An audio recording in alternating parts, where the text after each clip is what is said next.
हाय दोस्तों, मैं युक्ति कंप्यूटर से राहुल सर।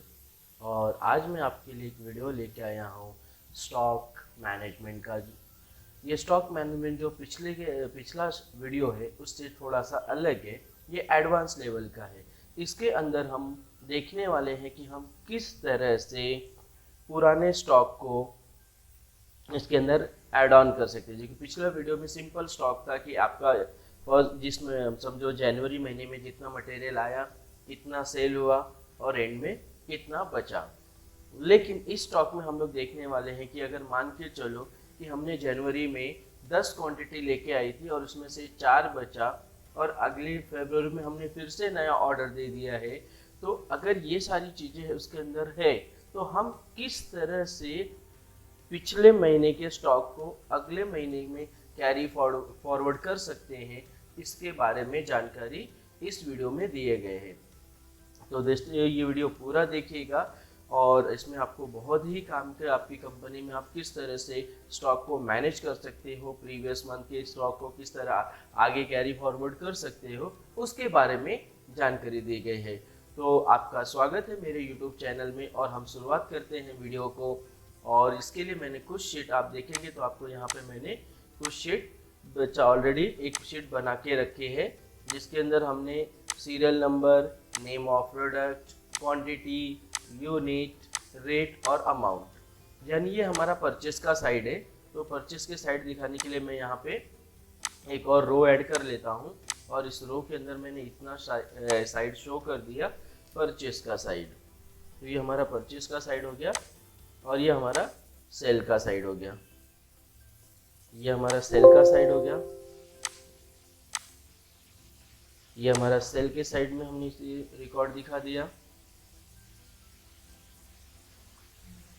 और ये हमारा दूसरा जो अभी आगे यहाँ पे आप देखेंगे तो ये हमारा बैलेंस रिकॉर्ड है, यानी स्टॉक रिकॉर्ड है। रिकॉर्ड या आप बैलेंस रिकॉर्ड भी लिख सकते हैं। तो इस तरह से हमारा ये 3 साइड होगी। पिछली वीडियो में सिर्फ हमारी 2 ही साइड थी और उसमें हमने शॉर्ट में एक्सप्लेन किया था। इसमें हम आप डिटेल में ले रहे हैं कि किस तरह से हम प्रीवियस मंथ के रिकॉर्ड को भी देख सकते हैं। तो यहाँ पर अगर आप देखेंगे, ये आप देखेंगे अगर, तो इसके अंदर हमने यहाँ पे देखिए, आपको मैं दिखा रहा हूँ कि ये स्टॉक नेम है। नेम ऑफ प्रोडक्ट के अंदर बेयरिंग है, बेयरिंग है और बेयरिंग के बाद roller bearing, we belt, flat belt, ये सारे मैंने इंजीनियरिंग मटेरियल्स, एक इंजीनियरिंग स्टोर को कंसिडर किया यहाँ पे मैंने। तो इंजीनियरिंग स्टोर को कंसिडर करने की वजह से हमने इंजीनियरिंग के मटेरियल के नाम लिए हैं यहाँ पे।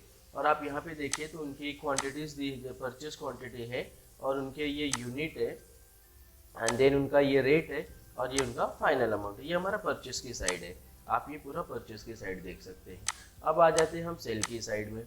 तो सेल की साइड में भी अगर आप देखेंगे तो वही सेम चीज़ें हैं। फिलहाल मैंने यहाँ पे स्टॉक को अभी तक मेंटेन पूरी तरह से नहीं किया है कि हमारा कितना गया है और कितना रेट, फिर भी एक जनरल फार्मूला लगा के मैं यहाँ पे रख दिया हूँ। और उसके बाद फिलहाल मैं अभी काम करता हूँ कि इसे सेल कर देते हैं, मटेरियल या हमारा जो यूज़ हो चुका है या सेल कर देते हैं। तो यहाँ पे हम क्या करते हैं कि जैसे यहाँ पे हमारा 100 क्वांटिटी है तो मैं 50 सेल करता हूँ। 50 सेल करने के बाद यहाँ पे 150 है तो यहाँ पे मैं 70 सेल कर दे रहा हूँ। और यहाँ पे आप रोलर बेयरिंग देखेंगे तो 200 है तो मैं इसको 100 सेल करता हूँ। देन यहाँ पे वी बेल्ट जो 100 नंबर से तो मैं इसको 60 नंबर सेल कर देता हूँ। और यहाँ पे आप देखेंगे फ्लैट बेल्ट जो 400 है तो मैं इसको 250 नंबर्स में सेल कर देता हूँ।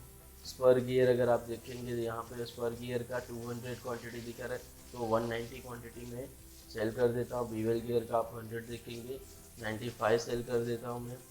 उसके बाद नट देखेंगे 200 kg है, मान के चलो हमारा 150 kg सोल्ड हो गया। बोल्ट आप देखेंगे तो वो भी 200 kg है, तो 200 kg है तो इसमें हमने यहाँ पे देखेंगे तो उसको हम आप करते हैं 190 सेल कर देते हैं।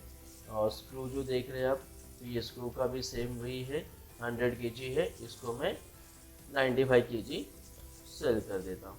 अब रेट हम ऑफकोर्स यहाँ पे हमारा जो परचेस रेट है वो 200 का है या 500 है तो ऑफकोर्स हम इससे ज़्यादा ही यहाँ पे देने वाले हैं। तो इसके लिए हम यहाँ पे इसका 300 सेल रेट रख लेते हैं। देन उसके बाद हम यहाँ पे 150 हमारा 500 है तो 700 सेल रख लेते हैं। अब यहाँ पे हमारा रोलर बेयरिंग का जो सेल रेट परचेस रेट है 300 है तो इसको हम 500 कर देते हैं सेल में। एंड देन यहाँ पे 1000 रुपीज़ हमारा 100 नंबर्स का है तो फिर हम इसको क्या करते हैं एक 1500 रुपीज़ में सेल करते हैं। देन ये हमारा फ्लैट बेल्ट जो है 100 रुपीज़ का है, इसको हम 200 में करते हैं, डबल प्रॉफिट लेते हैं। देन इसके बाद हम यहाँ पे आप देखोगे कि स्पर गियर है तो इसका 300 है, 500 के रेट पे हम इसको सेल करते हैं। ये हमारा बीवेल गियर अगर आप देखते हैं तो बीवेल गियर का यहाँ पे 200 प्राइस है तो हम 300 में इसको सेल करते हैं। यहाँ पे हमारा नट का जो प्राइस है पर केजी का 200 केजी का वो है 1000 रुपीज़ है तो हम क्या करते हैं इसे 1500 में सेल करते हैं।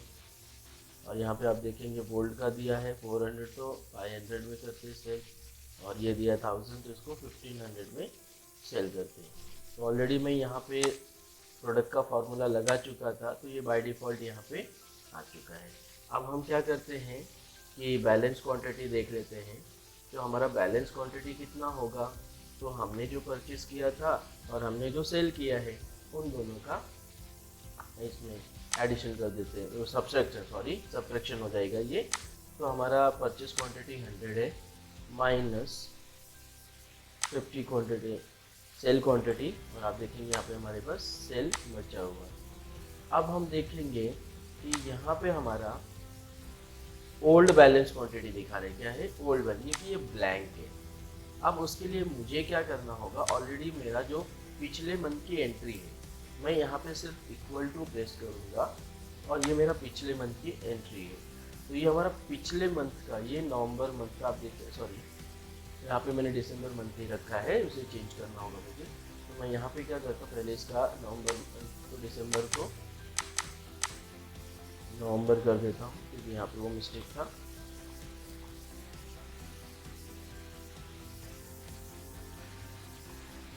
नवंबर, ये हमारा नवंबर मंथ का स्टॉक है।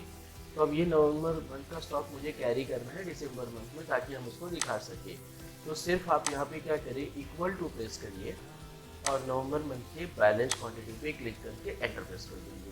तो आप देखेंगे कि ओल्ड क्वांटिटी अपने आप हो जाएगी, बाकी आप ड्रैग कर दीजिए। बस एक ही चीज़ ध्यान रखना आप कि जब आप इसको यूज़ करें तो ये जो नेम ऑफ प्रोडक्ट है इनका सीक्वेंस और जो प्रीवियस मंथ का सीक्वेंस है वो सेम होना चाहिए, अदरवाइज क्या होगा कि आपका मिसमैच हो जाएगा। तो आप इस चीज़ का हमेशा ध्यान रखना कि जब आप पिछले मंथ की क्वांटिटी को यहाँ कैरी फॉरवर्ड करें तो आप ध्यान रखिए कि सामान का जो सीक्वेंस आप लिख रहे हो वो दोनों जगह पे सेम हो, अदरवाइज क्या इसका क्वांटिटी उसको, उसका क्वांटिटी उसको चला जाएगा, इससे आपको कन्फ्यूज़न हो जाएगा।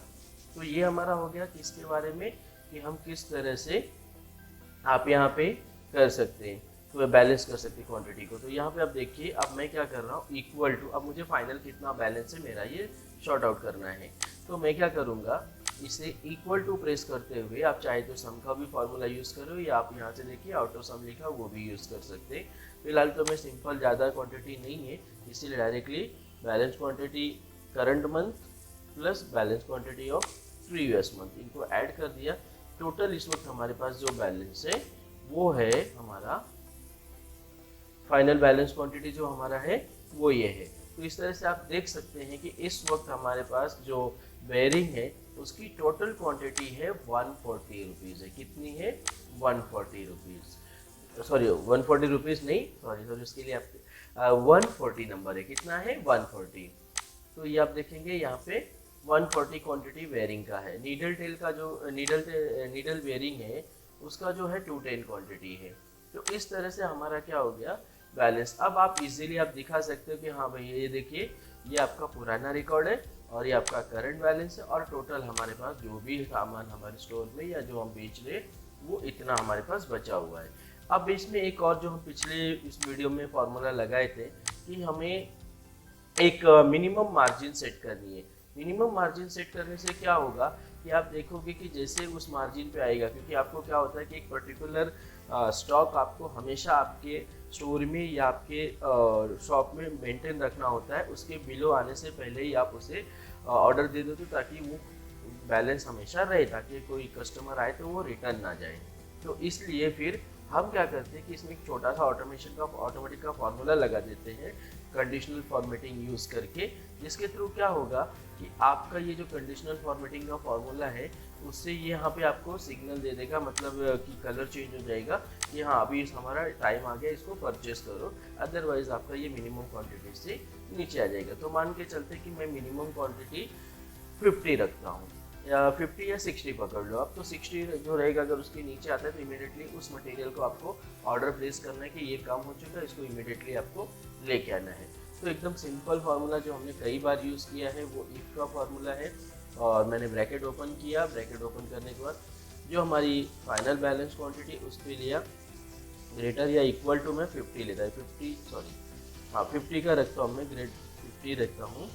और 50 रखने के बाद यहाँ पे स्टॉक में है अवेलेबल क्या, अगर 25 से ज़्यादा रहता है तो हमारा स्टॉक हमारे पास अवेलेबल है, अगर उससे कम हो जाता है तो हम लिख सकते हैं नीड टू परचेस, और इसे डबल कोट कर दीजिए और ब्रैकेट को क्लोज कर दीजिए और यहाँ पे हमारा स्टॉक अवेलेबल है। अब मैं इस वैल्यू को ड्रैग कर देता हूँ, तो जैसे ड्रैग करूँगा फिलहाल तो यहाँ पे आपको कोई कलर चेंज नहीं हो रहा है, स्टॉक अवेलेबल है सबका। फिर भी मैं कंडीशनल फॉर्मेटिंग कर देता हूँ, और यहाँ पे कंडीशनल फॉर्मेटिंग में जाने के बाद टेक्स्ट दैट कंटेंट जिसे आपको हाईलाइट करना है वो टेक्स्ट का नाम लिखो, तो मैं यहाँ पे लिख सकता हूँ नीड टू, क्योंकि हमने ये डाला है ना, और हम इसी को कलर करना चाहते हैं ताकि ये परचेस।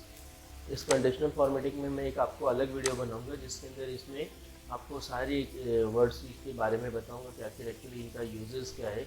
बहुत ही अच्छा ये टैब है, और इस टैब का यूज़ करके आप अपने जो शीट है उसमें काफ़ी हद तक ये अट्रैक्टिव ला सकते हैं और इंफॉर्मेटिव बना सकते हो, ताकि अगर कोई भी चीज़ चेंज हो तो इमिडिएटली वो आपकी आंखों से दूर ना रहे, इमिडिएटली आपकी आंखों में आवाज़ है कि हाँ हमें ये काम करना है। अब मैं क्या करता हूँ, यहाँ पे ये देख रहे हैं ये क्वांटिटी, मैं इस क्वांटिटी को थोड़ा सा एक्स्ट्रा सेल कर देता हूँ। जैसे कि यहाँ पे हमने क्या किया है, क्वांटिटी 95 रखा है, देखिए इसको स्पर गियर को, तो अभी हम इसको 95 की जगह 100 या 96 सेल कर देते, 96 ना करके पूरा 100 सेल कर देते हैं। सॉरी ये स्पर गियर नहीं था, बीवल गियर था। तो बीवल गियर का अभी हमारा भी देखो 50 स्टॉक अवेलेबल, बैलेंस क्वांटिटी 0, लेकिन प्रीवियस मंथ का हमारा स्टॉक अवेलेबल है, जिसकी वजह से ये क्या कर रहा है, ये शो ऑफ नहीं कर रहा है कि आपका 50 के नीचे नहीं जा सकता, क्योंकि ऑलरेडी आपका पिछले मंथ का बैलेंस है। तो जब आपका पिछले मंथ का ही बैलेंस है तो आप नया ऑर्डर प्लेस करोगे ही नहीं। तो हम इसको और कहीं चेंज करके देखते हैं। अब यहाँ पे मैं जस्ट एक मैनुअली चेंज करके दिखा देता हूँ।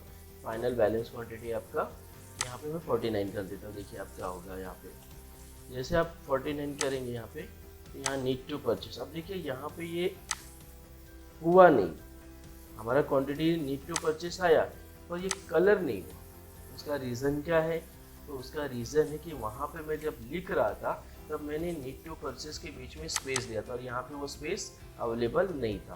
तो यहाँ मैं फॉर्मूले में थोड़ा सा एडिट कर देता हूँ। यहाँ पे जो देखिए यहाँ पे मैं नीड टू में स्पेस बना देता हूँ और इसे करता हूँ, स्पेस बढ़ा दिया। अब ड्रैग करता हूँ तो देखिए मोस्ट ऑफ द प्रॉब्ली आ जाना चाहिए।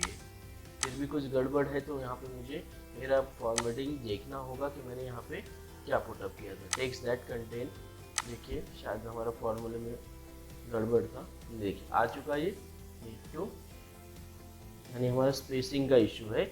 इसकी वजह से हमने यहाँ पे जो परचेस था, परचेस में स्पेस नहीं दिया था, बस मैं स्पेस देता हूँ। देखिए अपने आप एक चेंज हो गया कलर, क्योंकि यहाँ पे स्पेसिंग। तो ये ध्यान रखिए कि जब आप एक्सेल में फॉर्मूला लगाएंगे तो आप इस चीज़ का हमेशा ध्यान रखिए कि स्पेसिंग बहुत मायने रखता है। इसमें एक छोटा सा अगर स्पेसिंग भी अगर गड़बड़ होता है तो आपका फॉर्मूला काम नहीं करेगा। तो दोस्तों ये था हमारा एडवांस स्टॉक लेवल मैनेजमेंट, जिसके अंदर आप देख सकते हैं कि आप किस तरह से स्टॉक मैनेज कर सकते हैं, किस तरह से आप नया परचेस करेंगे। अब दोस्तों अभी क्या होगा कि अब ये हो गया हमारा जनवरी मंथ का, दिसंबर मंथ का। जब आपका न्यू जैन मंथ आएगा तो आप क्या करोगे, अगेन आप एक सेम शीट ऐसे ही बनाओगे। उस सेम शीट में क्या करोगे, आप नेक्स्ट मंथ जो जनवरी है उसमें ऐसा ही रहेगा, और दिसंबर में सिर्फ आपको इस क्वांटिटी से मतलब रहेगा। ये क्वांटिटी आप वहाँ पे कैरी फॉरवर्ड करोगे, और उसमें जो नया एडिशन वगैरह हुआ हुआ, नहीं तो जीरो भी रखोगे तो कोई इतना इशू नहीं है। तो आप जैसा आपका कंपनी परचेस करेगी या जैसा आपके ओनर कहते हैं या आप खुद परचेस करते हो, तो उस हिसाब से आपको ये स्टॉक मेंटेन रखना है। तो दोस्तों ये वीडियो बहुत काम की वीडियो है, इससे आप आपका पर्सनल भी रिकॉर्ड मेंटेन कर सकते हो। जो भी आप सामान वगैरह परचेस करते हो, या आपका छोटा शॉप है, आप नए सॉफ्टवेयर पूरे महंगे नहीं परचेस कर सकते हो, तो आप इसके बारे में देख सकते हो। तो आप देखिए किस तरह से हमारा ये एक परचेस का रिकॉर्ड, इसका वीडियो का जो फाइल है, प्रैक्टिस फाइल, मैं आपको अपडेट डिस्क्रिप्शन बॉक्स में अपलोड कर दूंगा। आप वहाँ से इसे डाउनलोड करके प्रैक्टिस के लिए यूज़ कर सकते हैं। तो दोस्तों ये वीडियो अगर आपको अच्छी लगी होगा तो चैनल को सब्सक्राइब करें और लाइक बटन ज़रूर दबाएं। Thank you. मिलते हैं अगले वीडियो में कुछ नए फॉर्मूलाज के साथ। Thank you.